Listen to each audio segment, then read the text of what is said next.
안녕하세요. 밖이 많이 쌀쌀합니다. 아침에 든든히 입고 나가시고요. 세상에서는 자격을 가지고 많이 논하죠. 목사가 되는 데 있어서도 요구되는 자격이 많습니다. 목회학 석사, 목회 실습 경험 등등 교회에서도 교인의 자격을 논할 때가 있죠.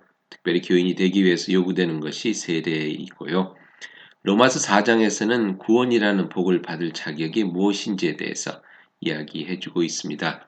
천국에 들어가는 복, 영원한 삶을 얻는 복, 그 정도 된다면 그 자격이 대단해야 할 것 같아 보이지만요.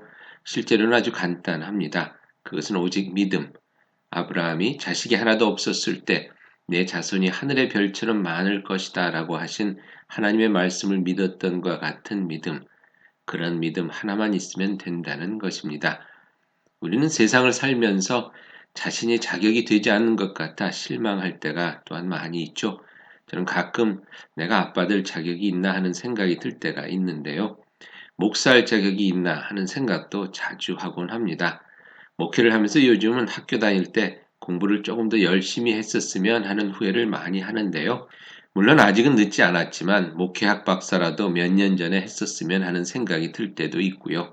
시간이 지나면서 점점 바닥이 드러나는 제 자신의 실력에 실망이 될 때 그런 생각이 들더군요. 아이들이 웬만큼 크고 나니 어렸을 때 더 많이 놀아줄 것 하는 후회도 있고 더 나은 아빠가 되어주지 못한 것에 대한 후회가 막심할 때가 많습니다.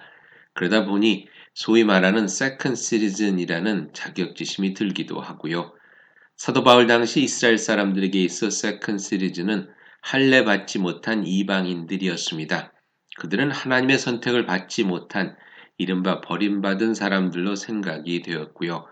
그런데 오늘 말씀에서 사도 바울은 그렇지 않다고 말합니다. 아브라함이 하나님으로부터 의롭다함을 받은 때는 그가 할례 받기 전이라는 것을 상기시키면서 하나님께서 주시는 영생의 복은 할례와 상관없이 누구든지 예수를 믿는 사람에게 주어진다는 그야말로 복된 소식, 복음을 전하고 있습니다. 그렇습니다. 하나님 앞에서 필요한 자격은 오직 믿음 하나뿐입니다. 이것은 학위가 필요한 것도 아니고 트레이닝이 필요한 것도 아니고 이것을 위해 막대한 기부금을 내야 하는 것도 아니지 않습니까? 오직 나를 사랑하시는 그분을 신뢰하고 믿고 따르면 하나님께서 우리를 위해 예비해 놓으신 천국의 복을 허락해 주신다는 것입니다. 이 아침 그렇게 우리를 사랑하시는 하나님을 향한 믿음을 가져보시지 않으시겠습니까? 그리고 그 믿음을 다시 한번 새롭게 해보지 않으시겠습니까? 그러고 보니 박사학위가 없이도 큰 돈이 없었어도 참 은혜 가운데 복을 누리며 살아왔음을 고백합니다. 무엇보다도 영생을 향한 소망이 이 땅의 모든 어려움을 넉넉히 이기게 해주는 것을 고백하면서 믿음으로 이 복을 누리는 여러분이 되시기를 단이 아침 축원드립니다. 기도하시겠습니다. 오늘도 이 자격 없는 일을 사랑해 주시는 주님을 바라보며 하루를 시작합니다. 인간이 무엇이간데 주님께서 십자가에서 죽기까지 그리도 사랑해 주셨는지요.